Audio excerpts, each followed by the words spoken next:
ಪೈವಳಿಕೆ ಸಮೀಪದ ಕಲಾಯಿಯಲ್ಲಿ ಕೃಷಿಕರೊಬ್ಬರ ಮನೆಯಿಂದ 7 ಪವನ್ ಚಿನ್ನಾಭರಣ ಹಾಗೂ 1 ಲಕ್ಷ ರೂಪಾಯಿ ಕಳವುಗೈದ ಆರೋಪದಲ್ಲಿ ಮನೆ ಕೆಲಸದಾಳನ್ನು ಪೊಲೀಸರು ಸೆರೆ ಹಿಡಿದಿದ್ದಾರೆ. ಮೈಸೂರು ಯಲ್ವಾಲ ನಿವಾಸಿ ಯಶವಂತಕುಮಾರ್ ಬಂಧಿತ ಆರೋಪಿ.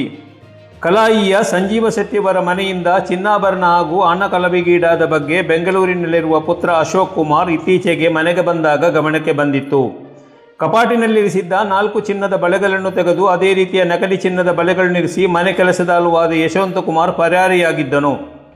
ಕಳೆದ 10 ತಿಂಗಳಿನಿಂದ ಸಂಜೀವ ಶೆಟ್ಟಿಯವರ ಮನೆಯಲ್ಲಿ ಯಶವಂತಕುಮಾರ್ ಕೆಲಸಕ್ಕಿದ್ದನೆಂದು ಹೇಳಲಾಗಿದೆ.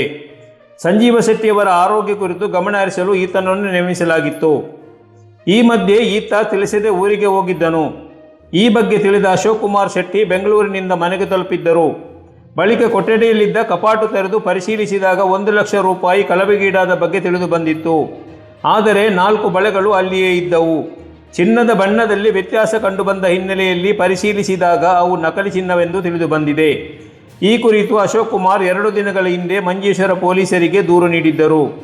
ಬಳಿಕ ಪೊಲೀಸರು ನಡೆಸಿದ ತನಿಖೆಯಲ್ಲಿ ಹಣ ಹಾಗೂ ಚಿನ್ನಾಭರಣ ಕಳವು ನಡೆದಿರುವುದು ಹಾಗೂ ಚಿನ್ನಗಳ ಬಳೆಗಳ ಬದಲಿಗೆ ನಕಲಿ ಚಿನ್ನವನ್ನು ಕಪಾಟಿನಲ್ಲಿರಿಸಿರುವುದು ಮನೆ ಕೆಲಸದಾಳು ಎಂದು ಖಚಿತಪಡಿಸಲಾಗಿತ್ತು.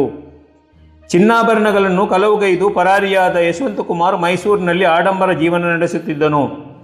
ಆತನನ್ನು ಉಪಾಯದಿಂದ ಬಲೆಗೆ ಹಾಕಿಕೊಂಡ ಪೊಲೀಸರು ಬ್ಯಾಂಕ್ ಖಾತೆಗಳನ್ನು ಪರಿಶೀಲಿಸಿದಾಗ ಹಲವು ಬಾರಿ ವ್ಯವಹಾರ ನಡೆದ ಬಗ್ಗೆ ತಿಳಿದು ಬಂದಿದೆ. ಅನಂತರ ಆತ ಮೊಬೈಲ್ನ ಪರಿಶೀಲಿಸಿದಾಗ ರೋಲ್ಡ್ ಗೋಲ್ಡ್ ಬಳೆಗಳನ್ನು ಆನ್ಲೈನ್ನಲ್ಲಿ ಖರೀದಿಸಿರುವುದು ತಿಳಿದು ಬಂದಿದೆ.